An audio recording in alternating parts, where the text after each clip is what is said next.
जय माता दी मेरे प्यारे बच्चों। आज ये video class 11th Hindi medium मतलब यूपी बोर्ड वालों के लिए है, क्योंकि ज़्यादा से ज़्यादा अगर आप यूट्यूब पे देखेंगे ना तो वीडियो आपको जो मिली है वो सीबीएसई की ज़्यादा मिली है, यूपी की कम मिली है। तो मैंने यूपी बोर्ड का कंटेंट बना के लाया है और बहुत बेहतर कंटेंट बनाया है। देखिए, भौतिक जगत पहला चैप्टर आपका है। थोड़ा इसके बारे में जानें और समझें क्या क्या कैसे चीज़ें होती हैं, तब जाके चीज़ें बेहतर बनेंगी। ठीक है, तो 11th वाले जग जाएं और अपने मकसद पे लग जाएं। ठीक है, जीवन ऐसे नहीं जिया जाता है। जीवन जीने के लिए कुछ हासिल करना पड़ता है, और आज का ज़माना कह रहा है कि कुछ हासिल आप तब कर सकते हो जब आप एक शिक्षित व्यक्ति हो। ये चीज़ होता है। चलिए हम स्टार्ट करने चल रहे हैं टॉपिक। देखिए नेक्स्ट टॉपिक क्या है, भौतिक जगत आपका चैप्टर है। और थोड़ी सी इसमें हम अगर प्रस्तावना की बात करें साहब, थोड़ी प्रस्तावना की बात कर लेंगे। प्रस्तावना की क्या बात है, आधुनिक युग विज्ञान का युग है। जो हमारा आधुनिक युग है वो किसका युग है, विज्ञान का युग है। विज्ञान अर्थात साइंस। साइंस जो शब्द बना है ना बाबू, उस साइंटिया से बना है। साइंस शब्द किससे बना है, साइंटिया। और साइंटिया का मतलब होता है जानना।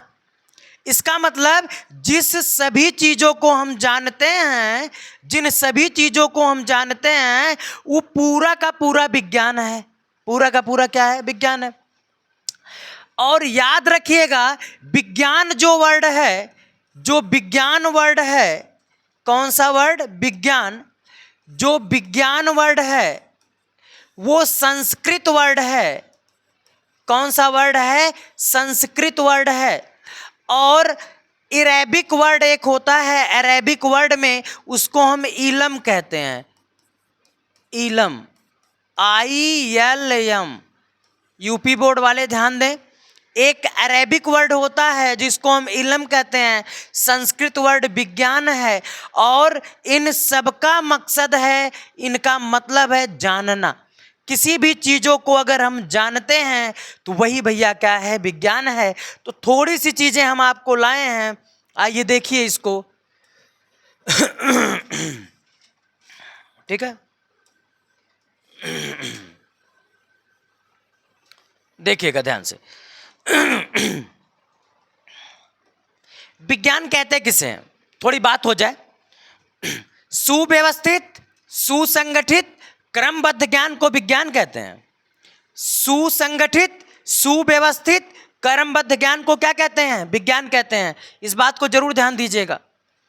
विज्ञान किस वर्ड से बना है भैया, साइंटिया। साइंटिया मतलब क्या होता है, जानना। साइंटिया मतलब क्या होता है, जानना। सुसंगठित, सुव्यवस्थित, क्रमबद्ध ज्ञान को क्या कहते हैं, विज्ञान कहते हैं। विज्ञान में कोई भी सिद्धांत अंतिम नहीं है। विज्ञान में कोई भी सिद्धांत जो है वो अंतिम नहीं है, मतलब उसको हम अंत नहीं कह सकते हैं, लास्ट नहीं है। किसमें, विज्ञान में। ठीक है, भौतिकी क्या है, थोड़ी सी चर्चा किया जाए। भौतिकी क्या है, एक विज्ञान का ही शाखा है। विज्ञान का ही क्या है, शाखा है भौतिकी। विज्ञान का शाखा है, लेकिन कैसे आई, क्या आई, कहाँ से आई, उस चीज़ को जानना हमारे लिए बहुत ज़रूरी है। तो चलिए जानते हैं उस चीज़ के लिए। ठीक है, भौतिकी को अंग्रेजी में फिजिक्स कहते हैं। भौतिकी को अंग्रेजी में क्या बोलते हैं, फिजिक्स। जो ग्रीक भाषा के शब्द फ्यूसिस से बना है। किस शब्द से बना है, फ्यूसिस से बना है। किससे बना है, फ्यूसिस से बना है। जिसका अर्थ है प्रकृति। जिसका अर्थ क्या है, प्रकृति अर्थात नेचर। बात समझ में आया। भौतिक विज्ञान फ्यूसिस शब्द से बना है, जिसका अर्थ है प्रकृति। प्रकृति अर्थात नेचर, मतलब प्रकृति ही भौतिक विज्ञान है। प्रकृति ही क्या है, भौतिक विज्ञान है। बच्चों एकदम ध्यान से देखिएगा और ध्यान से समझिएगा। प्रकृति ही साहब भौतिक विज्ञान है। मतलब प्राकृतिक घटनाओं के बारे में अगर हम अध्ययन करें तो वो भौतिक विज्ञान हो गया। किसके बारे में अध्ययन करें? प्राकृतिक घटनाओं के बारे में अध्ययन करें साहब, वो भौतिक विज्ञान हो गया। बात समझ में आ गई? तो भौतिक विज्ञान क्या है भैया? फ्यूसिस वर्ड से बना है। उसका मतलब क्या होता है? प्रकृति, मतलब अंग्रेजिया में क्या कहते हैं? नेचर। ठीक है, इसका मतलब फिजिक्स किससे बनी है? नेचर से। नेचर क्या है? फिजिक्स। फिजिक्स क्या है? नेचर। क्लियर है ना? चलिए स्लाइड को हम आगे बढ़ाते हैं, खूब अच्छे से ध्यान दीजिएगा। चलिए, भौतिक विज्ञान, आइए डेफिनेशन दिए हैं, और ऐसा कंटेंट आप पाओगे नहीं साहब, पाओगे नहीं। पैसा दे दो, हजारों लाखों करोड़ों दे दो, लेकिन फ्री का जो कंटेंट है ना, ऐसा नहीं पाओगे। तो खूब अच्छे से देखिए, भौतिक विज्ञान किसे कहते हैं सर? भौतिक विज्ञान वह विज्ञान है जिसके अंतर्गत प्रकृति अथवा प्राकृतिक घटनाओं का वैज्ञानिक अध्ययन किया जाता है। भौतिक विज्ञान वह विज्ञान है जिसके अंतर्गत प्रकृति अथवा प्राकृतिक घटनाओं का वैज्ञानिक अध्ययन किया जाता है, उसे हम भौतिक विज्ञान कहते हैं। और आपको बात बताएं, 90% दुनिया भौतिक विज्ञान से चल रही है। 90% दुनिया भौतिक विज्ञान से चल रही है। रिसर्च में पता चला, हम तो 90 कह रहे हैं ना, लोग 95% बताते हैं कि दुनिया भौतिक विज्ञान से चल रही है। इस विज्ञान की उत्पत्ति नहीं हुई होती, शायद हम लोग इतना टेक्नोलॉजी में आगे नहीं हुए होते। ठीक है, भौतिक विज्ञान के दो मुख्य भाग होते हैं भैया। कितने मुख्य भाग होते हैं? दो। पहला कौन होता है? द्रव्य। दूसरा कौन होता है? ऊर्जा। अब पूछोगे ना सर जी द्रव्य का होता है, ऊर्जा का होती है, तो हम बताएंगे। द्रव्य वह सभी वस्तु जिसके पास द्रव्यमान हो, वह सभी वस्तु जिसके पास द्रव्यमान हो वो द्रव्य कहलाता है। और जो स्थान को घेरे, जिसको प्रत्यक्ष और अप्रत्यक्ष रूप में ज्ञान इंद्रियों द्वारा हम पता लगा पाए, वो सब द्रव्य होता है। द्रव्य सुन लीजिए, वह दुनिया की सभी वस्तु जो स्थान घेरती है, जिसके पास द्रव्यमान हो और इसे एहसास किया जाए ज्ञान इंद्रियों से, चाहे प्रत्यक्ष चाहे अप्रत्यक्ष, ठीक है, वो पूरा द्रव्य है। सर जी तब ऊर्जा का है? कार्य करने की क्षमता ऊर्जा है। मतलब पूरी फिजिक्सिया साहब इसी में समाई है। कौने कौने में? द्रव्य में और ऊर्जा में। एक बात बताएं, आप लोग की वीडियो टाइम टेबल के अनुसार जाएगी, जो कि टाइम टेबल मैं यूट्यूब पे डाल दिया हूं, देखते रहिएगा। और बीच में आपको लाइव भी कराऊंगा जब आपका मैं न्यूमेरिकल पोर्शन लगाऊंगा, क्योंकि फिजिक्स जो होती है ना 3 कंसेप्ट से बनती है, थ्योरी, प्रैक्टिकल, न्यूमेरिकल, है कि नहीं है? 3-4 कंसेप्ट अगर बनता है तब जाके फिजिक्स बनती है, मतलब भौतिक विज्ञान बनता। सर जी अंग्रेजी बता रहे हैं? नहीं भाई, हिंदी वालों को अंग्रेजी कहाँ बताएंगे, है ना? चलिए, जुल्म मत ढा ऐ मेरे सितम, अब आगे नहीं बताएंगे, नहीं गड़बड़ा जाओगे तुम लोग। चलिए द्रव्य की बात बताएं। प्रत्येक वह वस्तु जिसमें द्रव्यमान होता है, वह पिछवा वाली बतिया फिर, प्रत्येक वह वस्तु जिसमें द्रव्यमान होता है, जो स्थान घेरती है, द्रव्य कहलाती है। प्रत्येक वह वस्तु जिसमें क्या होता है?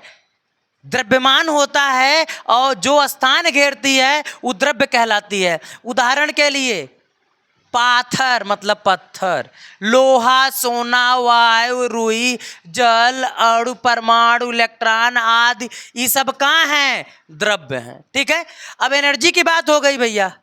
सर जी वही बतिया तो आप बताए थे इसके पहले। किसी वस्तु के कार्य करने की क्षमता को क्या बोलते हैं? ऊर्जा कहते हैं। किसी वस्तु के कार्य करने की क्षमता को क्या कहते हैं? ऊर्जा कहते हैं। ऊर्जा कई रूपों में होती है, कई रूप, ऊर्जा के बहुत से प्रकार हैं, जो कि आगे हम पढ़ेंगे, देखेंगे, जानेंगे। ठीक है ना? चलिए आगे बढ़ते हैं।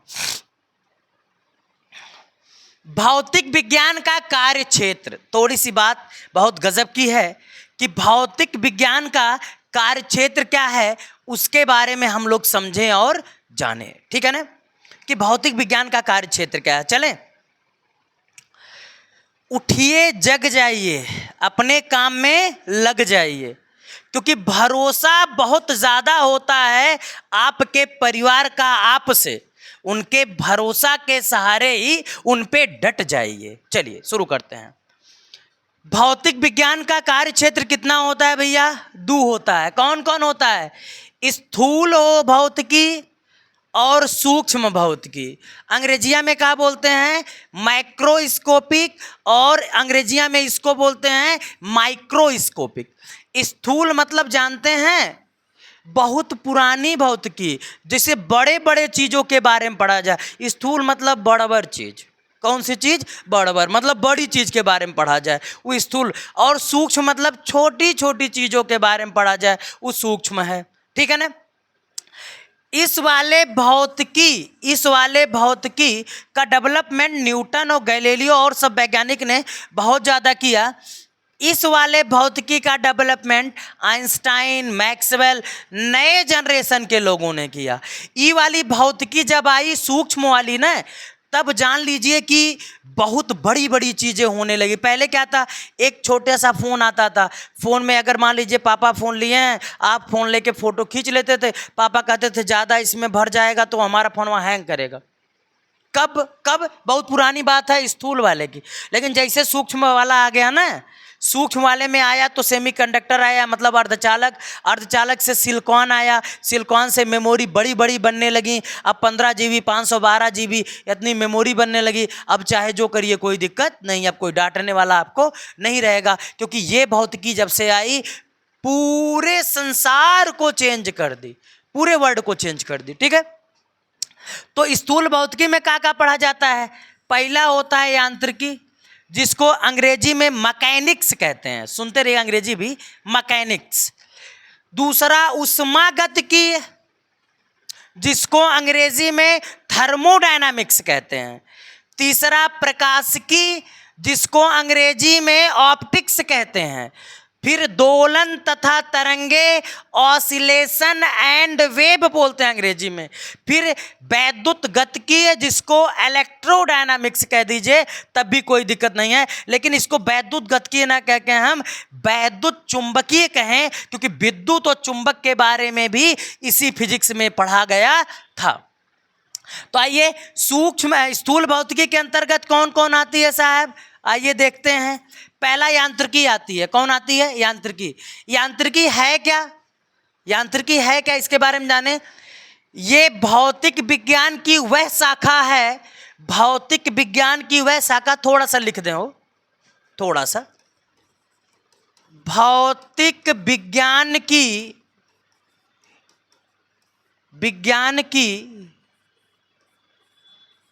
वह शाखा जिसके अंतर्गत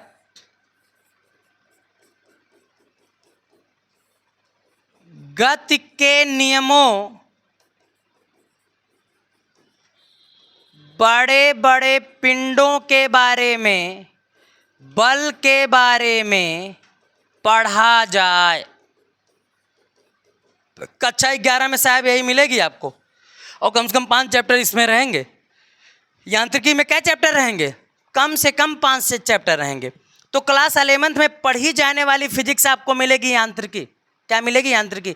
यांत्रिकी में 5 से 6 चैप्टर नहीं, और मान लीजिए कम से कम 7-8 चैप्टर हो जाए यांत्रिकी में। ठीक है ना? अगला आता है ऊष्मागतिकी, जिसमें ताप के बारे में पढ़ा जाए, ऊष्मा के स्थानांतरण के बारे में पढ़ा जाए। यो 11 में पढ़ना है, क्लास 11th में ही पढ़ना है, सेकंड वाले बुक में पढ़ना है। किसको? ऊष्मागतिकीय को। अब बात आती है प्रकाशिकीय, जिसको हम ऑप्टिक्स कहते हैं। प्रकाश के बारे में पढ़ना है ना? सब चीज़ों के बारे में पढ़ना है प्रकाश के। तो ये कक्षा 12 में पढ़ना साहब, 11 में इसको मत खोजिएगा आप। 11 में खोजेंगे तो पगला जाएंगे, 12 में खोजना। ठीक है ना? चलिए आगे चलते हैं। अब देखिए, दोलन तथा तरंगे कक्षा 11 में ही पढ़ना है। वैद्युत गतिकीय कक्षा 12 में पढ़ना है। ठीक है ना? तो 11 में पढ़ने वाली चीज़ें ये 3 चीज़ें 11th में पढ़ना है, और वो 2 चीज़ें किसमें? 12th में। अब आइए हम अगर बात करते हैं सूक्ष्म की, बात करते हैं। सूक्ष्म वाले में परमाणु, नाभिक, आवेशित कण, दूर संचार तथा इलेक्ट्रॉनिक युक्तियाँ, ये क्लास 12th में पढ़नी है साहब। पूरी माइक्रोस्कोपिक, जिसको हम कहते हैं आधुनिक भौतिकी, इसको क्या कहते हैं आधुनिक भौतिकी, इसको चिरसम्मत भौतिकी कहते हैं, जो हमको पढ़ना है भैया कब 12th में पढ़ना है, ठीक है ना। चलिए अब हम क्या करते हैं आगे बढ़ते हैं। ये इसका कार्य क्षेत्र था कि मतलब इतना इतना चीज हमको पढ़ना, नोट्स बनाते जाइएगा, नोट्स बनाते जाइएगा, ऐसा मत करिएगा नोट्स ना बने, ठीक है। चलिए आगे चलते हैं।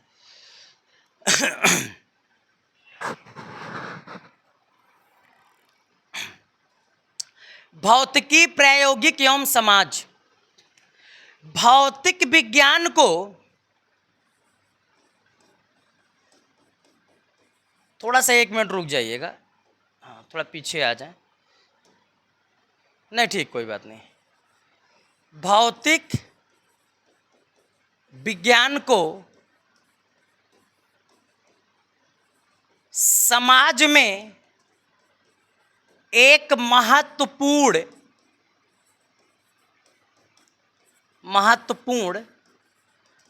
स्थान दिया गया। कहा गया कि यदि भौतिकी नहीं है तो प्रौद्योगिकी और समाज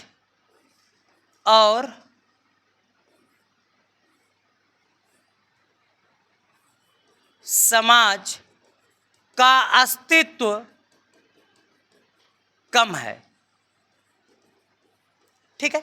इसका मतलब क्या हुआ, इसका मतलब ये हुआ ना कि जैसे जैसे भौतिकी आई समाज में परिवर्तन हुआ। पहले के लोग जो थे, पहले के लोग या पहले की अगर हम बात करें, पहले के लोग क्या करते थे कि जैसे अगर आपके घर में आपके परिवार में कोई बीमार होता था तो डॉक्टर के पास ले जाते थे। उतनी सुविधाएं और उतनी चीज़ें डेवलपमेंट में नहीं आई थी, क्योंकि जो चीज़ें अब आ गई हैं वो चीज़ें, जैसे मान लीजिए पेट की कोई बीमारी आपको हो तो 2 चीज़ें आपका पूरा क्लियर कर देती हैं। एक का नाम होता है कोलोनोस्कोपी, दूसरे का नाम होता है एंडोस्कोपी।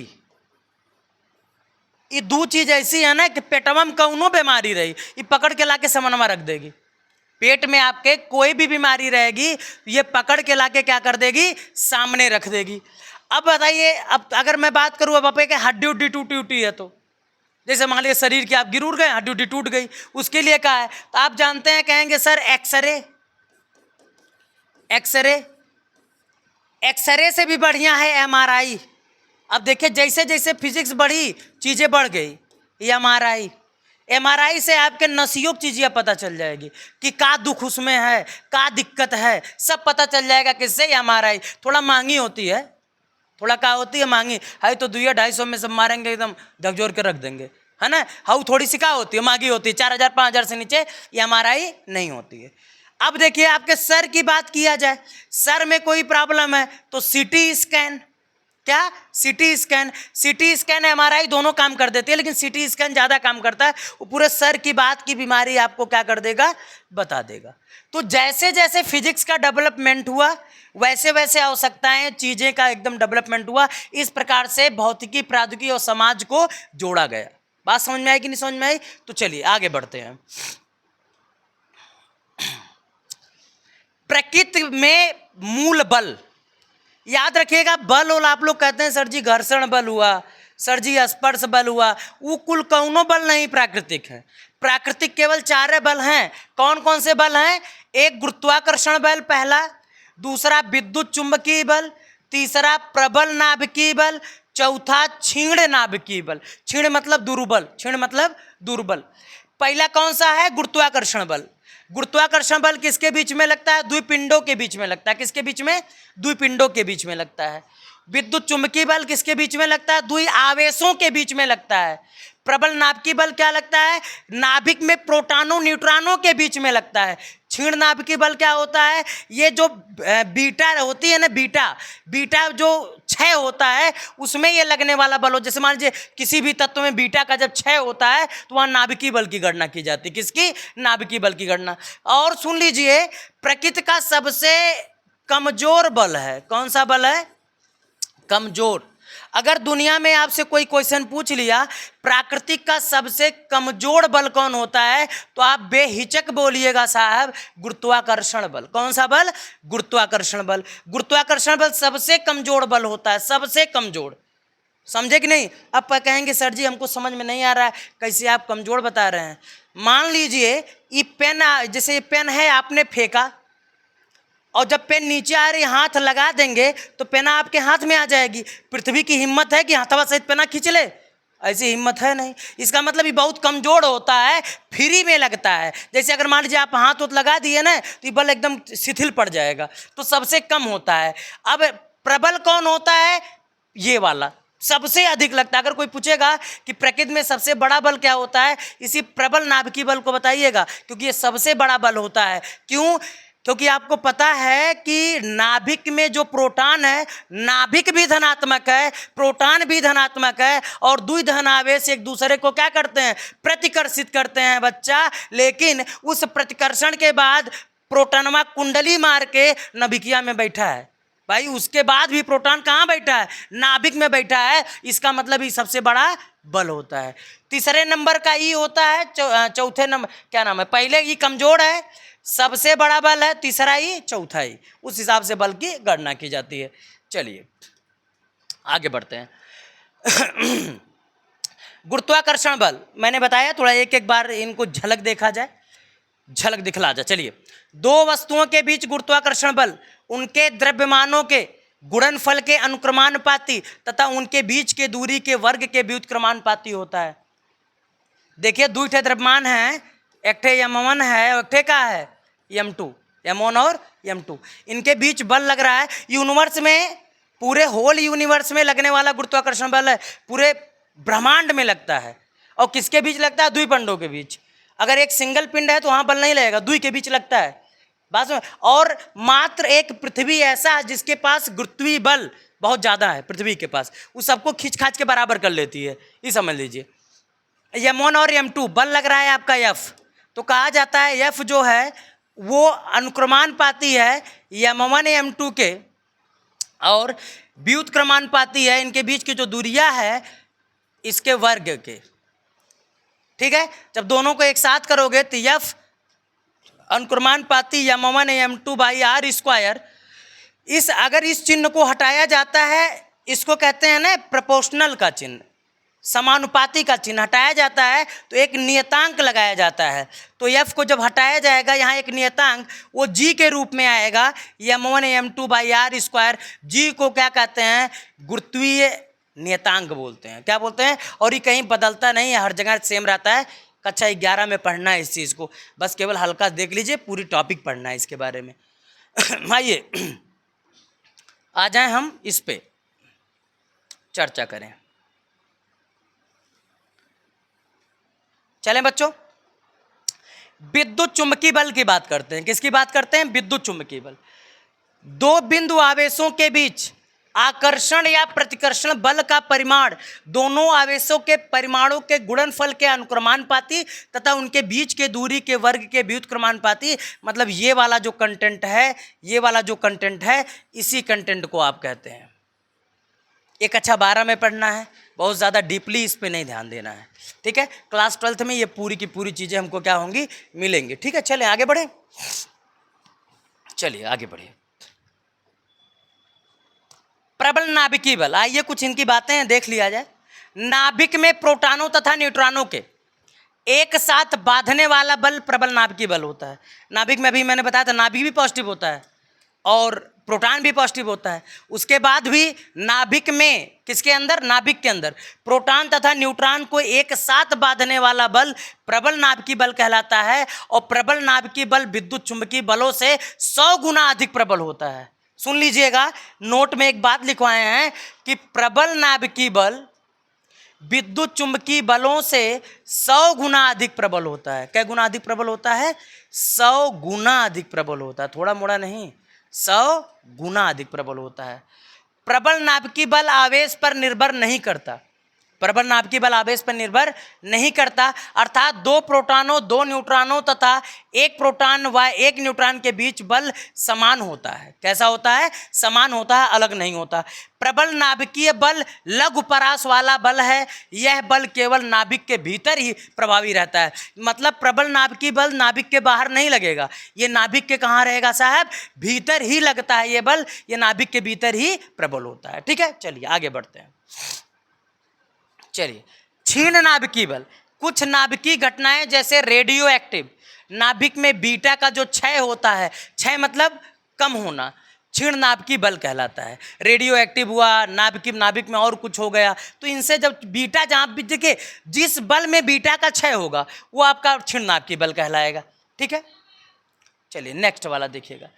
भौतिक नियमों की प्रकृति, मतलब प्रकृति में कुछ नियम पहले से पाए गए हैं, आए नहीं है, ये पहले से नियम पाए गए हैं। किसमें? प्रकृति में। बात समझ में आई? तो कौन से नियम है? पहले देखिए ऊर्जा संरक्षण का नियम। किसका नियम? ऊर्जा संरक्षण का नियम। फिर रेखीय संवेग संरक्षण का नियम, फिर कोणीय संवेग संरक्षण का नियम, फिर क्या आएगा आपका? द्रव्यमान ऊर्जा संरक्षण आएगा, फिर क्या आएगा? आवेश संरक्षण आएगा। ये कहाँ पाए गए हैं? प्रकृति में पाए गए हैं। कहाँ पाए गए हैं?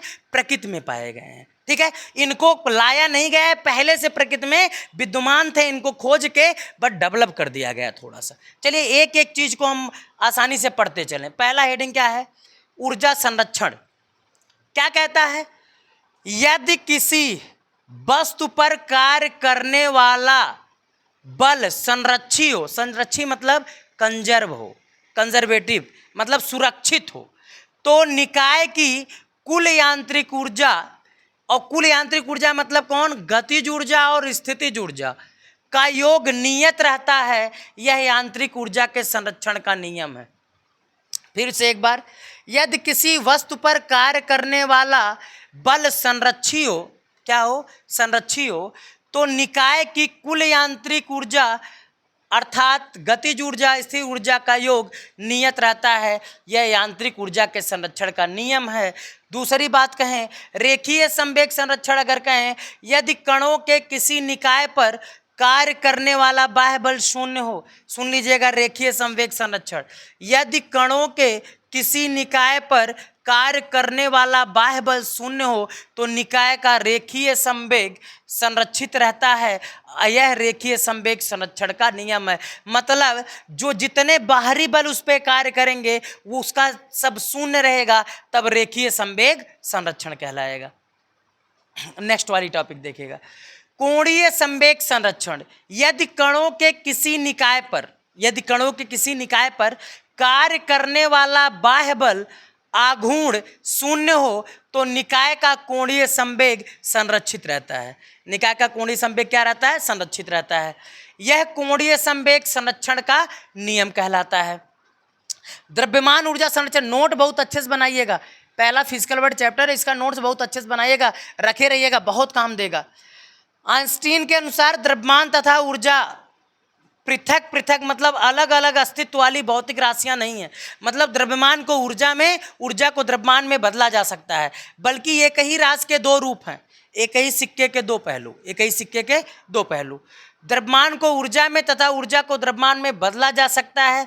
द्रव्यमान तथा ऊर्जा के बीच तुल्य संबंध बताया आइंस्टाइन ने। क्या बताया? E = mc²। E जो क्या है? ऊर्जा है, और m क्या है? द्रव्यमान है, और c क्या है? c को अगर हम बात करें तो प्रकाश की चाल है, प्रकाश की चाल है। ठीक है, तो इस प्रकार से संबंध दिया, मतलब द्रव्यमान और ऊर्जा एक ही सिक्के के दो पहलू हैं। द्रव्यमान ऊर्जा क्या है? एक ही सिक्के के दो पहलू हैं। ठीक है, तो एक ही सिक्के के दो पहलू हैं और इनमें कोई अंतर नहीं है। ठीक है, चलिए आगे बढ़ा जाए। आवेश संरक्षण। कौन सा संरक्षण? आवेश संरक्षण। इसके अनुसार एक विलगित निकाय का कुल आवेश संरक्षित होता है। विलगित निकाय, विलगित मतलब जहां से ना कुछ लिया जा सके और ना कुछ दिया। आवेश संरक्षण का एक बात और बताऊंगा, सुन लीजिएगा। आवेश को न तो उत्पन्न किया जाता है न ही नष्ट किया जाता है। इसको ना तो उत्पन्न किया जाता है और ना ही क्या किया जाता है, नष्ट किया जाता है। ठीक है, ये चीजें। चलिए नेक्स्ट, चलिए आइए कुछ बात बताएं थोड़ा सा। वो जो हमारे बल थे उन बलों के बारे में थोड़ा थोड़ा हम बात बताएंगे, उसको ध्यान दीजिएगा। पहला, प्रबल परमाणु शक्ति, सापेक्ष शक्ति इसकी कितनी होती है, 1 होती है। मतलब सबसे बड़ी शक्ति होती है किसकी, इसकी। विद्युत चुंबकीय की कितनी होती है, 10 की पावर -2 होती है, 10 की पावर -2 होती है। कमजोर परमाणु की मतलब जो वो वाला होता है आपका वीक न्यूक्लियर फोर्स, 10 की पावर -9 होती है। गुरुत्वाकर्षण की कितनी होती है शक्ति, 10 की पावर -38।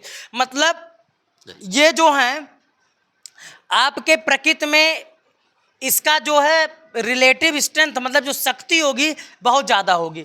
इसकी प्रकृति में कम है, इसकी भी कम है, इसकी सबसे कम है। इनकी रेंज कितनी होती है, कितने रेंज तक ये काम कर सकते हैं, 1 फर्मी तक। और फर्मी देखिए 1 फर्मी में होता है 10 की पावर -15 मीटर। इतने रेंज तक ये क्या कर सकते हैं, काम कर सकते हैं। अब देखिए इनफाइनाइट, अनंत दूरी तक काम कराइए इनसे, कोई दिक्कत नहीं है। इनसे अनंत दूरी तक अगर आवेश रखा है तब वो ही कैप्चर करेंगे। इनका क्या है, शॉर्ट रेंज है, इनसे भी छोटी रेंज है, ये और कम रेंज में काम करेंगे। ये बहुत बड़ी रेंज में, जैसे सूर्य और पृथ्वी का दूरी बहुत ज़्यादा है ना, उसके बाद भी गुरुत्वाकर्षण बल वहाँ काम करता है। इसमें कण कौन कौन से आते हैं, ग्लूऑन और मेजान आते हैं, इसमें फोटान आते हैं, इसमें बोसॉन आते हैं, इसमें ग्रेविटॉन आते हैं। कार्य क्षेत्र क्या है, क्वार्क और न्यूक्लियॉन का है, आवेशित कण का है, प्राथमिक कण का है। ब्रह्मांड की सभी वस्तुएं इसमें मिल जाती हैं। ये हमारा लास्ट टॉपिक है, जरूर ध्यान दीजिएगा। ठीक है, खत्म होने वाला है। ब्रह्मांड में इसकी भूमिका क्या है, न्यूक्लियनों में क्वार्क को एक साथ रखा जाता है। परमाणु नाभिक से न्यूक्लियन धारण करता है। परमाणु वो अणुओं, ठोसों और तरल पदार्थों की संरचना निर्धारित करता है। न्यूट्रिनो के साथ सभी प्रक्रियाओं में शामिल होकर नाभिक की संरचना निर्धारित करने में मदद करता है। पदार्थों को ग्रहों, तारों और आकाशगंगाओं में एकत्रित करता है। तो ये पूरी चीज़ें हमारी थी। बात समझ में आ गया। इन सभी चीज़ों, अब देखिए क्लास 11 का जो ये चैप्टर था भौतिक जगत, बच्चों इसमें ये ध्यान देना है ना कि बहुत इंपॉर्टेंट टॉपिक इसलिए ये बन जाती है, थोड़ा फील कराती है फिजिक्स का। ज़्यादा तो पेपर में इससे नहीं पूछता है, लेकिन फील बहुत ज़्यादा कराती है। और जो चीज़ें फील कराती हैं वो तो चलिए आज जो हमारा है ये लास्ट टॉपिक था। ठीक है, और यहीं पे हमारी वीडियो क्या होती है, ख़त्म होती है। और वीडियो ख़त्म होती है। जय हिंद, धन्यवाद आप सभी लोगों को। ठीक है।